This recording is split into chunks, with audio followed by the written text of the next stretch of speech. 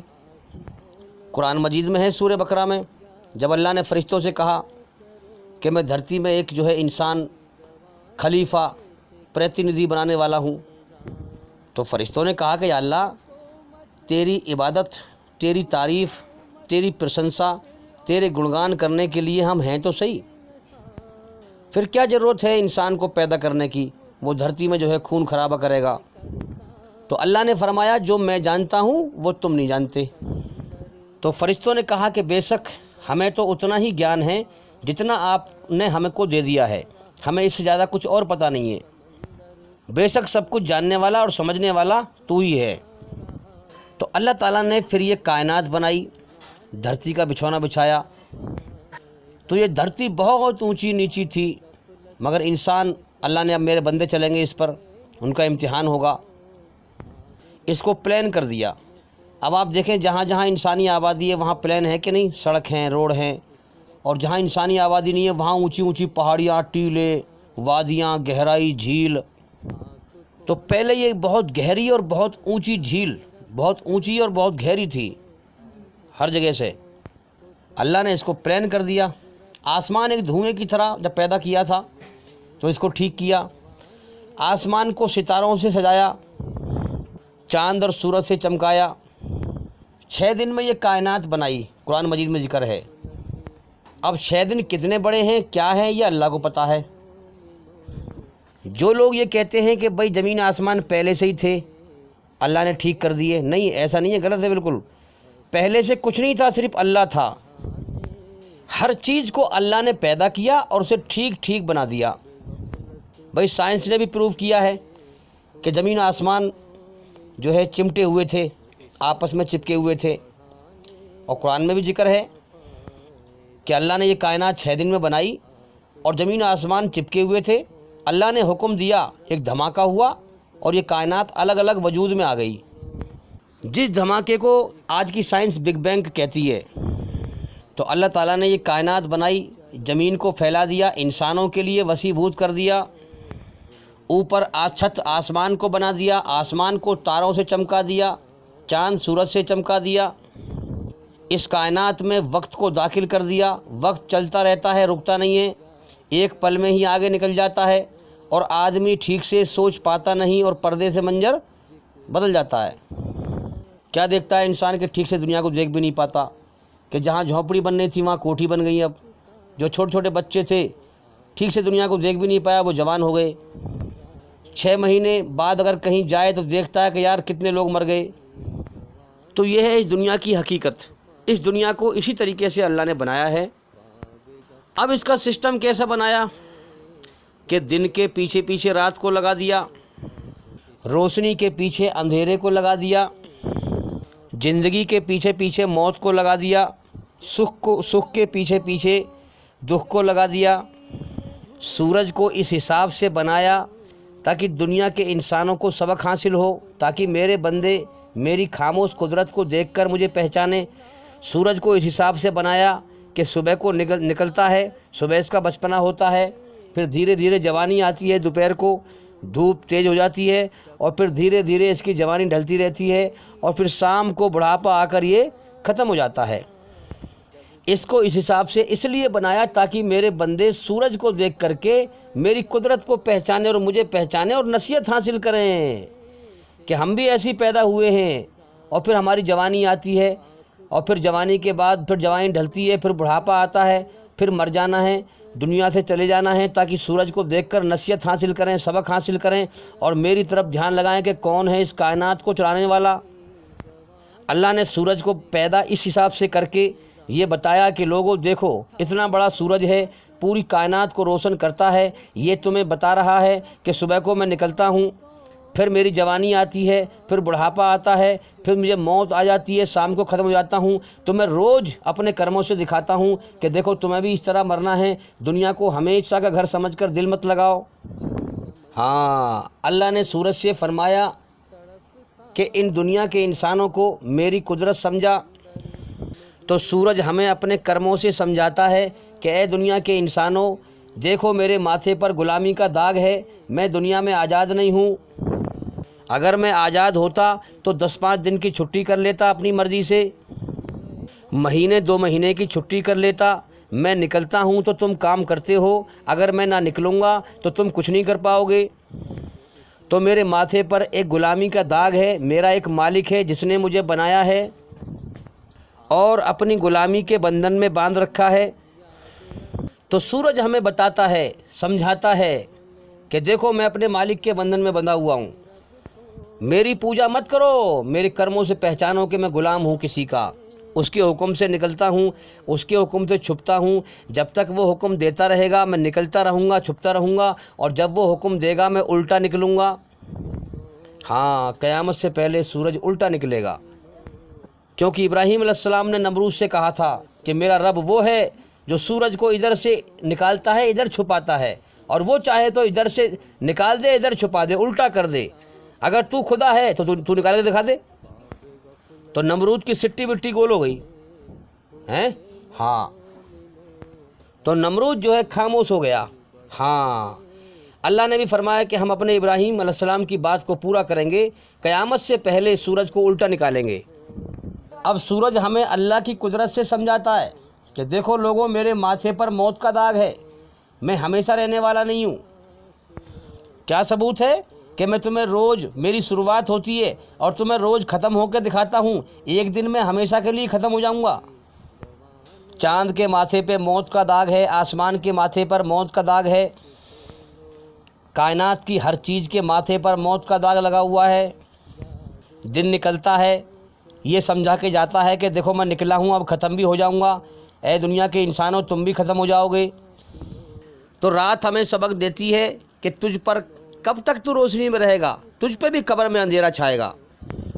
رات ہمیں سبق دیتی ہے، ہاں، رات ہمارے گناہوں کو چھپا لیتی ہے، اللہ کی نگاہ سے نہیں، بندوں کی نگاہ سے۔ رات میں لوگ سو جاتے ہیں، گناہ کرنے والے گناہ میں لگ جاتے ہیں۔ ہاں، بلاత్کار کرنے والے، ایک ذرا سے بچے کو دیکھتا ہے تو اس سے ڈرتا ہے، تو فوراً دبکتا ہے کہ بچہ آ رہا ہے، اور میں تیرا خدا، تیرا مالک تجھے آسمان پہ سے دیکھ رہا ہوں، تو مجھ سے نہیں ڈرتا؟ تجھے میرا ڈر نہیں ہے؟ اب دیکھو نا، اللہ نے اپنی پہچان کے لیے انسان کو پیدا کیا ہے کہ میری بنائی ہوئی رچنا کے آدھار پر میری پہچان کر۔ آج لوگ کیا کہتے ہیں، ارے بھائی کوئی فرقے والا ہے کچھ کہہ رہا ہے، کوئی فرقے والا کچھ کہہ رہا ہے، کوئی دھرم والا کوئی کچھ کہہ رہا ہے، کوئی کچھ کہہ رہا ہے۔ ارے یار پاگل ہو جائیں گے، چھوڑو کہانی ختم کرو۔ زیادہ علم، زیادہ گیان حاصل کرنا، باریکی میں جانا بیکار ہے۔ کیا ہے کہ شیطان وہیں پر راستہ روک دیتا ہے تاکہ یہ اللہ کا علم نہ حاصل کرے، اللہ کی پہچان نہ کر لے، آگے نہ بڑھ جائے۔ اور بڑے بڑے پڑھے لکھوں کو کہتے ہوئے سنا ہے میں نے کہ قرآن کو سمجھ کے مت پڑھنا ورنہ پاگل ہو جاؤ گے۔ تو لوگ خود سے قرآن کو سمجھ کے نہیں پڑھتے، محنت نہیں کرتے، اس لیے گمراہ ہیں۔ کیا کہتے ہیں، ارے کوئی فرقے والا کچھ کہہ رہا ہے، کوئی دھرم والا کچھ کہہ رہا ہے، ارے یار پتہ نہ کون سچ کہہ رہا ہے کون جھوٹ بول رہا ہے، چھوڑو ہٹاؤ ان زمینوں کو یار، بیکار ہے، اپنا کام دھندے پہ دھیان دو، زیادہ باریکی میں جانا بیکار ہے، پاگل ہو جائیں گے خام خواہ کی۔ تو میرے بھائیو، اللہ تعالیٰ نے ہر چیز کائنات میں اپنی پہچان کے لیے پیدا کی ہے اور خود ہماری نگاہوں سے چھپا ہوا ہے۔ کیا مطلب ہے اس کا؟ کہ میں نے تمہیں اپنی پہچان کے لیے پیدا کیا ہے کہ بن دیکھے تم میری پہچان کرو۔ یہی تمہارا امتحان ہے کہ جا میرے بندے دنیا میں بن دیکھے میری پہچان کر، میری کھوج کر۔ اگر تو نے مجھے پا لیا تو سب کچھ پا لیا، اگر تو نے مجھے کھو دیا تو سب کچھ کھو دیا۔ اگر تو نے مجھے پا لیا تو تجھے نعمت بھری جنتوں میں داخل کروں گا، تیری من کی ہر اچھا کو پوری کروں گا۔ اگر تو نے مجھے کھو دیا، میری بنائی ہوئی رچنا کے خلاف چلا، دھرتی پہ فساد پھیلایا، مجھے ناراض کر کے آیا، تو نرک کی آگ میں سجا دوں گا۔ اسی لیے اللہ تعالیٰ نے اپنی پہچان کے لیے نیبو کو کھٹا بنایا، چیکو کو میٹھا بنایا، کیلے کو میٹھا بنایا، کیلے کا آکار الگ بنایا، نیبو کا آکار الگ بنایا، نیبو کو الگ رنگ دیا، چیکو کو الگ رنگ دیا، انگور کو الگ رنگ دیا، انگور کو کھٹا میٹھا بنایا، سیب کو میٹھا بنایا، سیب کو الگ رنگ دیا، امرود کا ذائقہ الگ رکھا، کیلے کا ذائقہ الگ رکھا، سیب کا ذائقہ الگ رکھا، رنگ سب کے الگ رکھے، گنے کا ذائقہ الگ رکھا، چھوارے کا ذائقہ الگ رکھا، بادام کا ذائقہ الگ رکھا، کشمش کا ذائقہ الگ رکھا، منکھوں کا ذائقہ الگ رکھا۔ دیکھیں آپ، دھرتی پر کتنی ساری نعمتیں ہیں اللہ کی، کھانے کی، پینے کی، میں کہاں تک گنواؤں بھئی آپ کو؟ سب کا ذائقہ الگ، سب کا رنگ الگ، سب کا آکار الگ، بناوٹ الگ۔ یہ کیوں رکھا اللہ نے؟ تاکہ میرے بندے سمجھیں کہ زمین میں اتنی طاقت نہیں ہے گنے کو میٹھا کر دے، نیبو کو کھٹا کر دے، چیکو کو میٹھا کر دے، سیب کو میٹھا کر دے۔ میں کرتا ہوں، میں سب کو الگ الگ رنگ دیتا ہوں، الگ الگ ذائقے دیتا ہوں۔ زمین میں اتنی طاقت نہیں ہے، لوگ میرے بندے میری قدرت کو پہچانیں۔ ہاں، ساری کائنات اللہ نے اپنی پہچان کے لیے بنائی ہے۔ انسانوں کو آنکھیں دی تاکہ ایک دوسرے انسان کو دیکھ کر میری قدرت کو پہچانے کہ بھئی کتنے انسان کالے ہیں، کتنے گورے ہیں۔ اب کالا انسان کریم پاؤڈر لگا رہا ہے، اپنے آپ کو گورا کرنا چاہ رہا ہے۔ انسان غور کرے کہ یہ کالا اپنی مرضی سے نہیں بنا، اسے کسی نے بنایا ہے، اس کا بنانے والا مالک ہے۔ گورا بھی اپنی مرضی سے نہیں بنا، اس کا بنانے والا مالک ہے۔ انسان اپنے بننے میں کسی کا محتاج ہے۔ انسان غور کرے، اللہ کو پہچانے کہ انسان اپنے بننے میں اللہ کا محتاج ہے، انسان اپنے غریب ہونے میں اللہ کا محتاج ہے۔ کوئی انسان دنیا میں امیر غریب اپنی مرضی سے نہیں ہے، اللہ کی مرضی سے ہے۔ سب کا امتحان چل رہا ہے۔ تو میرے بھائیو، ساری کائنات جو ہے اللہ تعالیٰ نے انسان کو جو ہے پہچان کے لیے بنائی، تاکہ میری قدرت کو دیکھ کر مجھے بنا دیکھے مجھے انسان پہچانے۔ تو یہ ہے اللہ کی سوجھ بوجھ سے کائنات بنائی۔ اللہ سے بڑا سمجھ والا، اللہ سے بڑا سوجھ بوجھ والا کوئی نہیں ہے۔ اب آپ دیکھ لیں کہ کتنے سارے جیو ہیں دھرتی پر، مگر ان میں سب سے بڑھیا انسان کو بنایا ہے۔ انسان کے اندر ترقی کرنے کا مادہ رکھا ہے، سورگ کے سپنے رکھے ہیں اس کے اندر۔ انسان ہی دنیا میں ترقی کرتا ہے۔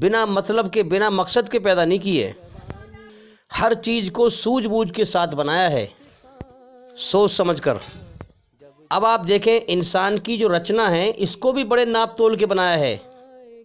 انسان سمجھتا ہے کہ میرا کوئی مالک ہی نہیں ہے، میں دنیا میں آزاد ہوں۔ دنیا کے سب سے پہلے انسان آدم علیہ السلام کا مٹی کا پتلا بنایا، پھر ان کے اندر اپنی رچنا کو رچا، اپنی روح کو پھونکا، یعنی اپنی مرضی کو پھونکا۔ یعنی انسان کو یہ سمجھایا کہ تیرے بنانے والے کی مرضی کیا ہے، کہ تو کیسے جیون جیے، اور اپنی محبت کی چنگاری سلگا دی اس کے دل میں۔ اپنی پہچان کا مادہ اس کے اندر رکھ دیا، اپنی پیاس کا مادہ کیا ہے؟ وہ اچھائی اور سچائی میں سکون۔ سچائی کی پیاس ہی اللہ کی پیاس ہے۔ سچائی میں سکون رکھا ہے تاکہ انسان سچائی پر چل کر اللہ کی کھوج کرے، اللہ کو پالے۔ انسان کے اندر اپنی اچھائی میں سکون رکھا، شیطان کی برائی سے نفرت رکھی، بے چینی رکھی۔ اب برائی جتنی بھی پرکار کی ہے، اس کو اللہ نے انسان کے من میں اندر سے سمجھا دیا ہے کہ یہ برائی ہے۔ اپنی رچنا میں جیسے انسان سامنے والے کو، دوسرے کو دیکھ کر جلتا ہے تو جل تو رہا ہے، لیکن اس کو پتہ ہے کہ یہ جلنا غلط ہے۔ انسان خامخواہ دوسرے کو نقصان دینے کی جو ہے اسکیم بنا رہا ہے، تو اس کو معلوم تو ہے یہ میں غلط کر رہا ہوں۔ اب جانتے ہوئے بھی غلط کرتا ہے تو اس کی سزا اللہ کے یہاں پائے گا، اگر اللہ سے معافی مانگ کر اپنی زندگی کو سدھار کر نہیں جائے گا۔ کیونکہ اللہ تعالیٰ نے امتحان کے لیے 10-5 منٹ نہیں دیے، گھنٹے 2 گھنٹے نہیں دیے، پوری زندگی دی ہے لوگوں کو، اور جس کو جیسا سمے دیا اس کا ویسے ہی امتحان لیا ہے۔ اگر باریکی سے آپ غور کریں اللہ کی بنائی ہوئی رچنا پر، جو ناپ تول کے بنائی ہے، تو اس میں بڑا سکون ہے، اچھائی میں چلنے میں، برائی سے بچنے میں۔ ایک بار مجھے اپنے بچپن کی بات یاد ہے، لوگ آج اس بات کو کہتے ہوئے بھی سنتا ہوں میں، مگر کرتے ہوئے نہیں دکھائی دیتے کہ بھئی دوسرے کے سکھ میں اپنا دکھ ہے، اپنا سکھ ہے، دوسرے کے سکھ میں اپنا سکھ ہے۔ تو بچپن کی حالت میں جو میرا ایک دوست تھا، مجھے اپنے گھر بلا کے لے گیا۔ اب اس کے گھر میں جو ہے اس کے ماں اور بھائی وغیرہ، بہن وغیرہ، وہ صفائی کر رہے تھے ایک جگہ سے۔ تو وہاں پر جو ہے دوست کہنے لگا بھئی تم بھی کرا دو صفائی، تو بھی صفائی کرا دے۔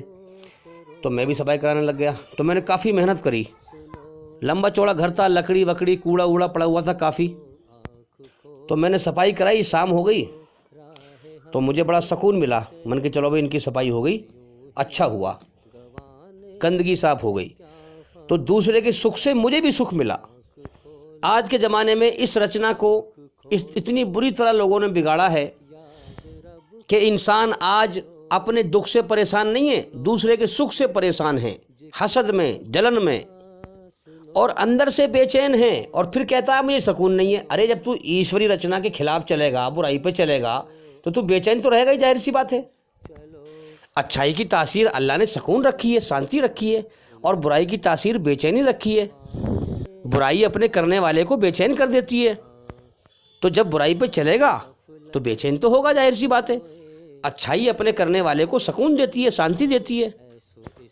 تو حقیقت میں مسلمان، سچا مسلمان وہ ہے جو دوسرے کے دکھ اپنے اوپر لے کر دوسرے کو سکھ دے، کیونکہ یہی اللہ کی رچنا ہے، اسی میں سکون ہے۔ جب انسان دوسرے کے دکھ اپنے اوپر لے کر دوسرے کو سکھ دے گا تو اس سے بھی بہت بہترین سکھ ملے گا۔ اور جو اپنا آپا دیکھے، اپنا الو سیدھا کرے، اپنا کام بنتا بھاڑ میں جائے جنتا، یہ جاہل لوگوں کی بات ہے۔ ایسے لوگ جانور سے بھی بدتر ہوتے ہیں۔ وہ دکھنے میں تو انسان ہیں لیکن دو پیروں پر چلنے والے جانور سے بدتر ہیں، جو اپنے اندر اپنے بنانے والے مالک کی رچنا کو پہچان کر انسانیت پر نہیں چلتے، لوگوں کو تکلیف دیتے ہیں، اللہ کی دھرتی پر فساد پھیلاتے ہیں۔ ایسے فسادیوں کے لیے ہی اللہ نے جہنم کی آگ، نرک کی آگ تیار کر رکھی ہے۔ سورگ تو ان لوگوں کے لیے ہے جو فساد پھیلانے کی نیت بھی نہیں کرتے دھرتی پر۔ بہت سے لوگ اپنے اندر اللہ کی بنائی ہوئی رچنا پر غور نہیں کرتے، اور گیان کا مقابلہ اگیان سے کرتے ہیں، علم کا مقابلہ جہالت سے کرتے ہیں۔ اللہ کی رچنا کے آدھار پر اللہ کی ٹھیک سے صحیح مرضی کو نہیں سمجھتے ہیں، اللہ کا صحیح گیان حاصل نہیں کرتے ہیں۔ ایک بار جب میں نے جنت کا ذکر کیا، سورگ کا ذکر کیا کہ جنت میں ایک مرد کو بہت ساری بیویاں ملیں گی، حوریں ملیں گی، اسے ایک بادشاہت ملے گی، تو اس نے غصے میں آ کر کہا کہ مرد کا ہی دل ہے، عورت کا دل نہیں ہے۔ من کا وہ کیسے کہ ایک مرد کو اتنی ساری عورتیں ملیں گی تو ایک عورت کو اتنے سارے مرد کیوں نہیں ملیں گے؟ تو میں نے کہا کہ جوش میں مت آؤ، ہوش میں پہلے سمجھو، کیونکہ جوش ہوش کو کھا لیتا ہے اور انسان کی پھر سمجھ خراب ہو جاتی ہے، پھر وہ صحیح بات کو سمجھ نہیں پاتا ہے، شیطان کا شکار بن جاتا ہے۔ تو میں نے کہا جو اللہ، جو ایشور موت کے بعد سورگ دینے والا ہے، اس اللہ کی قدرت کو پہلے دنیا میں پہچانیں۔ اس اللہ نے اپنے قرآن مجید میں ایک مرد کو 4 عورتیں رکھنے کا حکم دیا ہے۔ اگر صحیح سے انصاف کر سکو تو 4 تک رکھ سکتے ہو، اگر چاروں کے بیچ صحیح انصاف کر سکو تو 4 بیوی تک رکھ سکتے ہو، اور اگر صحیح سے انصاف نہ کرو تو ایک ہی شادی کرو۔ اب یہ 4 کا حکم بھی اس لیے دیا ہے کہ عورتوں کی، لڑکیوں کی پیداوار لڑکوں کے مقابلے میں زیادہ ہے، اور مرد زیادہ ختم ہوتے ہیں، عورتیں کم ختم ہوتی ہیں۔ آپ نے دیکھا ہوگا کہ زیادہ تر آپ کو عورتیں ہی جو ہے بیوہ ملیں گی، رانڈ ملیں گی۔ تو نعوذ باللہ ایک مرد کو 4 شادی کا حکم اللہ نے اس لیے نہیں دیا کہ تو عیاشی کر یا غلط کام کر، بلکہ اس لیے دیا ہے کہ کوئی عورت بیوہ ہے، یتیم بچے ہیں، کوئی سہارا نہیں ہے، تو اس سے نکاح کر لے ہیں۔ انسان جو ہے حرام کام کرتا ہے تو فرمایا کہ اس سے نکاح کر لے اور ان بچوں کا سہارا بن جا۔ کتنے لوگوں کو دیکھا ہے کہ جو ہے شادی نہیں کرتے اس سے اور حرام کام کرتے رہتے ہیں۔ تو اللہ نے حرام کام سے روکا ہے، برے کام سے روکا ہے۔ اب لڑکیوں کی پیداوار زیادہ ہے، اور لڑکی جو ہے مردوں کے مقابلے میں ان کی ڈیتھ بھی جو ہے کم ہوتی ہے، تو سبھی لڑکیوں کی پورتی پڑ جائے، اس لیے 4 شادی کا حکم دیا ہے۔ بھائی جب آپ کوئی چیز بانٹو گے تو ایمانداری سے بانٹو گے تو سب کو برابر دو گے کہ نہیں دو گے؟ اب مان لیا مثال کے طور پر لڑکوں کی سنکھیا کم ہے قدرتی اعتبار سے، لڑکیوں کی زیادہ ہے، مان لو لڑکے 10 ہیں اور لڑکی 40 ہیں۔ اب 40 لڑکیوں کو کوارا مرد چاہیے تو پھر کیسے ملے گا بھائی؟ اور لڑکے کل 10 ہیں۔ اب مان لیا 10 لڑکوں کو 10 لڑکیاں دے دی، 10 لڑکیوں کو 10 مرد دے دیے، باقی 30 لڑکیاں کہاں جائیں گی پھر؟ اگر ان کی شادی نہیں کرو گے، اس میں سے جو ہے ہماری تمہاری بہن بھی ہو سکتی ہے، ہماری تمہاری بہن ہے، اب ان کی تم شادی نہیں کرو گے تو وہ غلط راستے کی طرف مائل ہوں گی۔ ہو سکتا ہے کہ بازار کی زینت نہ بن جائیں، کوٹھے پہ نہ جائیں۔ پوری دنیا بہت بڑی ہے، دنیا کی سوچیے آپ، میں تو آپ کو چھوٹی سی مثال دے رہا ہوں۔ تو کیا آپ پسند کریں گے کہ میری بہن بیٹی بازار کی زینت بنے یا غلط راستے کی طرف جائے؟ آپ کے پاس 2 آپشن ہیں، یا تو آپ اس کو بازار کی زینت بننے دیں، غلط راستے کی طرف جانے دیں، یا پھر اس شخص سے شادی کر دیں جس کی شادی پہلے سے ہو چکی ہے۔ اگر آپ سچے ہیں، ایماندار ہیں، تو کون سا راستہ اپنائیں گے؟ آپ یہی راستہ اپنائیں گے کہ نہیں بھائی، میری بہن بیٹی جو ہے بازار کی زینت بنے، کوٹھے پہ جائے، غلط کام کرے، اس سے بہتر یہ ہے کہ جو ہے جو شادی شدہ مرد ہے اسی سے شادی کر لے، تو پھر عزت سے رہے گی۔ اسی لیے سنسار کے سچے مالک نے اپنی آخری کتاب قرآن مجید میں ایک مرد کو 4 شادی تک کا حکم دیا ہے، لیکن ایسے کہا ہے کہ جب اگر تم صحیح انصاف کر سکو چاروں کے بیچ تو 4 شادی کرو، ورنہ ایک ہی سے کرو۔ دیکھو، قرآن مجید کو اپنے اندر ایشوری رچنا کو پہچان کر اور اس کائنات میں جو اس کی قدرت چھائی ہوئی ہے اس کو پہچان کر قرآن مجید کو سمجھو۔ گیان کا مقابلہ اگیان سے مت کرو۔ اب دیکھو، یہاں پر سنسار کے سچے مالک کی صحیح قدرت کو پہچانو جو قرآن میں اس نے کہا ہے۔ ایک مرد کو 4 شادی کا حکم کیوں دیا؟ ایک عورت کو 4 مرد رکھنے کا حکم کیوں نہیں دیا؟ بھائی، ایک مرد کو 4 عورتیں رکھنے کا حکم دیا، لیکن ایک عورت کو 4 مرد رکھنے کا حکم کیوں نہیں دیا؟ کیا وجہ ہے اس کی؟ اس کی وجہ یہ ہے، اس کی قدرت کو پہچانو کہ مرد کے اندر اس نے زیادہ طاقت دی ہے۔ سیکس کے اعتبار سے بھی دیکھیں، ویسے بھی دیکھیں، زیادہ طاقت ہے مرد کے اندر، تو وہ قدرتی اعتبار سے 4 عورتوں سے شادی کر سکتا ہے، 4 عورتوں کو رکھ سکتا ہے، اس میں اللہ نے طاقت دی ہے۔ 4 سے زیادہ بھی رکھ سکتا ہے، اللہ نے اس کو طاقت دی ہے۔ لیکن ایک عورت کے اندر اتنی طاقت نہیں ہے کہ وہ 4 مردوں کو رکھ لے۔ آپ ویسے بھی دیکھ سکتے ہیں، کوٹھے پہ جو عورتیں جاتی ہیں ان سے 3 4 مرد جو ہے سیکس کرتے ہیں تو ایڈز کی بیماری پھیل جاتی ہے، قدرتی اعتبار سے اس میں بیماری پھیل جاتی ہے۔ اور 4 عورتیں اگر ایک مرد سے سیکس کریں گی تو ان میں کوئی بیماری نہیں بنے گی۔ یہ دیکھیں آپ قدرت کا چمتکار۔ اور ایک عورت اگر 4 5 6 لوگوں سے سیکس کرے گی تو اس کے اندر ایڈز کی بیماری بن جاتی ہے۔ یہ تو میں آپ کو اللہ کی موٹی قدرت کی بات بتا رہا ہوں آپ کو۔ ابھی باریکی میں جائیں گے تو آپ سمجھیں گے کہ حقیقت میں جو ہے اس نے قرآن مجید میں صحیح آدیش دیے ہیں، بالکل وہ صحیح انصاف کرنے والا ہے۔ انسان سے زیادہ انسان کے بنانے والے کو پتہ ہے انسان کے بارے میں کہ کیا اچھا ہے اور کیا برا ہے۔ اسی لیے اللہ نے اپنی بنائی ہوئی رچنا کے آدھار پر اچھائی پہ کیسے چلنا ہے، برائی سے کیسے بچنا ہے، قرآن مجید میں سارے آدیش دیے ہیں۔ تو جو قدرت اللہ کی یہاں پر ہے وہی جنت میں ہوگی۔ بھائی، ایک مرد کو 4 شادی کا حکم دیا ہے، ادھک بھی رکھ سکتا ہے، 4 کا حکم دیا ہے۔ اپنی قدرت کے اعتبار سے وہ جانتا ہے کہ کتنے لڑکے پیدا کرتا ہے روز اور کتنی لڑکی پیدا کرتا ہے، کیونکہ مرد کو زیادہ طاقت دی ہے۔ اسی حساب سے جنت میں جو ہے مرد کو حوریں ملیں گی، بیویاں ہوں گی اس کی بہت ساری۔ اب وہ عورت مجھ سے کہنے لگی کہ اتنی ساری بیویاں ہوں گی تو وہ جلیں گے نہیں آپس میں؟ بھئی، یہاں تو دنیا میں سوکن جلتی ہیں، تو یہاں جلن کیوں ہے؟ اللہ ٹیسٹ لے رہا ہے ایک دوسرے کا۔ لیکن جنت میں جلن نہیں ہوگی، کیوں؟ قرآن میں اللہ فرماتا ہے کہ ہم دلوں کے کھوٹ دور کر دیں گے، یعنی کہ جنت میں سب کے دل ایک سے ہوں گے۔ جو ایک پسند کرے گا وہی سارے پسند کریں گے، جبھی تو زندگی جینے میں مزہ آئے گا۔ اب یہاں دیکھ لیں آپ، بیوی یہاں کچھ اور کہہ رہی ہے اور آدمی کچھ اور کہہ رہا ہے، پتنی کچھ اور کہہ رہی ہے، پتی کچھ اور کہہ رہا ہے، وہ ادھر کو بھاگ رہا ہے، وہ ادھر کو بھاگ رہی ہے۔ تو یہاں کیا ہوتا ہے؟ لڑائی جھگڑے فساد۔ اس زندگی میں مزہ آئے گا جس میں سب کے دل ایک سے ہوں گے، جو ایک چاہے گا وہی سارے چاہیں گے۔ تو اللہ تعالیٰ جنت میں جو حوریں ہوں گی، عورتیں ہوں گی، بیویاں ہوں گی، ان کے دل سے جلن حسد سب نکال دے گا، ان کے دل سب کے ایک سے ہوں گے۔ اب اس نے مجھ سے کہا کہ کیسے نکال دے گا؟ تو پھر میں نے مثال دی نوح علیہ السلام کی۔